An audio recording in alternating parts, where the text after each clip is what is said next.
这进程一定要变化，才能启动。 हाउजन की ख्वाहिश है कि शाओशी उससे शादी कर ले, पर ये लड़की तो इसे ज़रा भी लिफ्ट नहीं करा रही। वो उससे कहती है कि तुम्हारा ये प्रोडक्ट काफ़ी यूज़फुल है, इससे मेरे डार्क सर्कल रिमूव हो गए हैं।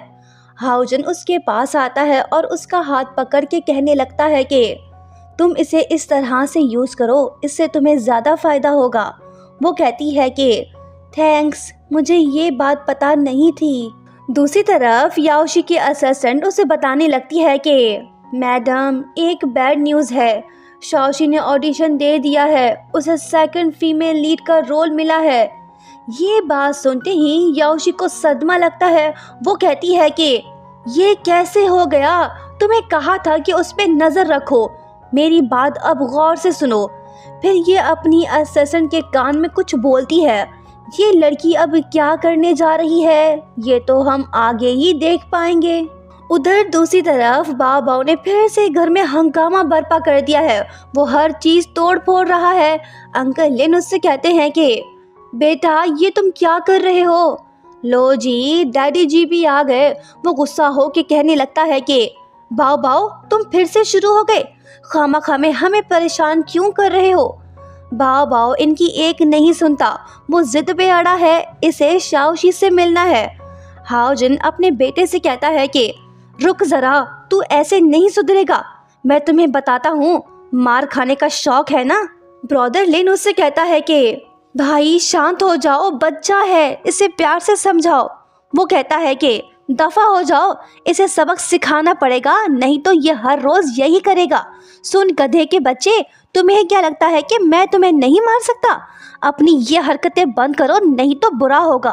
ब्रदर लिन शाओशी को फोन करके उससे बोलता है कि भाभी, हमें आपकी हेल्प चाहिए, प्लीज आप जल्दी से यहाँ पे आ जाए, नहीं तो बाओ के साथ बुरा होगा। वो पूछती है कि क्या हुआ है, बताओ तो सही। वो कहता है कि भाभी आप खुद आके देख लें।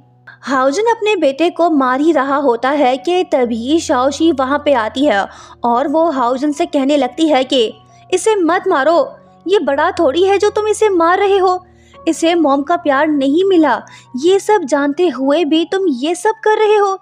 तुम्हें इसके साथ अच्छे से पेश आना चाहिए, तुम इतने क्रूर कैसे हो सकते हो? हाओजन शाओशी की सारी बातें खामोशी से सुनता है, वो कोई जवाब नहीं देता। शाओशी को फील होता है कि वो कुछ ज्यादा ही बोल गई। वो हाओजन को सॉरी बोलती है और कहने लगती है कि मैं तो आउटसाइडर हूँ, मुझे इन मामलों में नहीं पड़ना चाहिए था। वो कहता है कि तुम आउटसाइडर नहीं हो, सारी गलती मेरी है, मैं जोश में होश खो बैठा, अच्छा हुआ तुम आ गई। शाओशी बाओ से पूछती है कि बेटा बात क्या है, तुम अपने डैडी को परेशान क्यों कर रहे हो? बाओ उसका हाथ पकड़ लेता है। ये देख शाओशी कहने लगती है कि तुमने चीज़ें इसलिए तोड़ी ताकि मैं यहाँ पे आ सकूं? बच्चा फेस हिलाते हुए बताता है कि हाँ जी। वो कहती है कि ओ अच्छा, तुम तो बड़े तेज निकले, डैडी को ब्लैकमेल कर रहे हो। वैसे तुम काफ़ी क्यूट हो, मुझे भी तुम्हारी याद आ रही थी। हाओजन ये सब देख रहा होता है। शाओशी बाओ से कहती है कि आज के बाद तुम कुछ गलत मत करना और ना ही किसी को तंग करना, समझे? मैं यहीं पे हूँ, कहीं नहीं जा रही। फिर ये दोनों साथ में ही सो जाते हैं। कुछ देर बाद बाओ नींद से उठ पड़ता है और वो शाओशी के फेस को मसाज करने लगता है। तभी वहाँ पे हाओजन आता है और कहने लगता है कि बेटा ऐसे नहीं करते, मैं तुम्हें समझाता हूँ, ओके? जब शाओशी नींद से उठती है तो हाओजन उससे पूछता है कि क्या तुम्हें अच्छे से नींद आई? वो कहती है कि सॉरी, मेरी आंख लग गई थी, मैं वहीं पे सो गई। हाओजन कहता है कि मेरी एक रिक्वेस्ट है, क्या तुम मेरी एक बात मान सकती हो?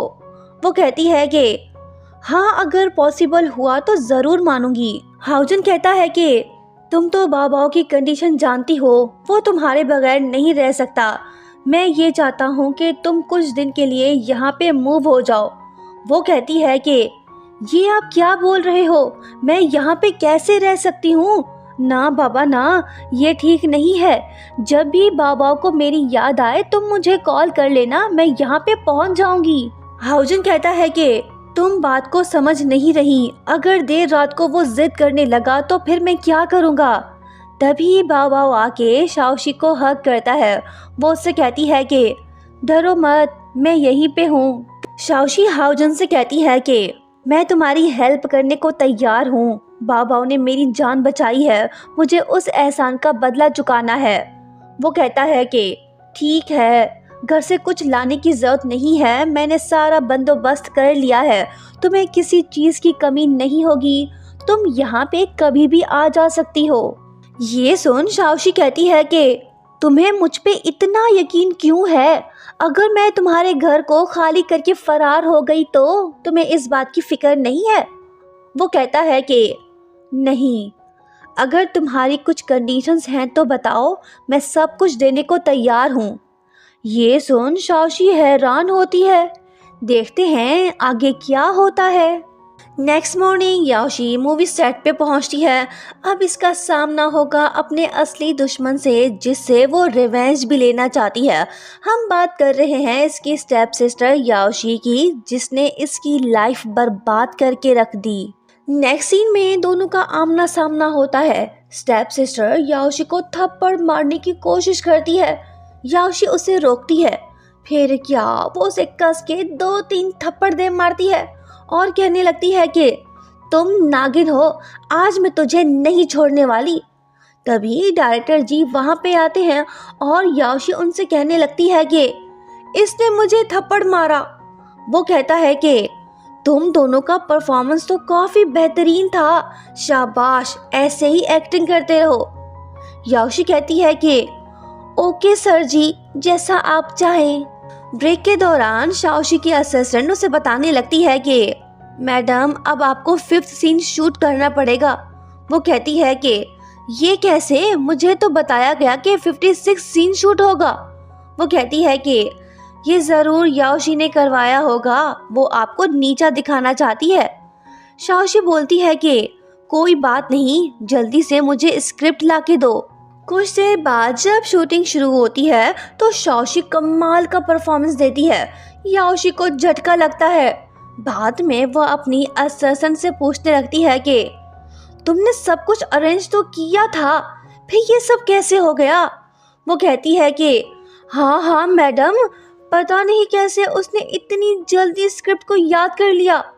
डायरेक्टर याओशी को अपने पास बुलाता है और उससे कहने लगता है कि शाबाश लड़की, तुमने बहुत अच्छी एक्टिंग की। जब ये नज़ारा याओशी देखती है तो उसके तन मन में आग लग जाती है। फिर वो उन दोनों की फोटोज लेने लगती है ताकि बाद में कुछ गड़बड़ कर सके।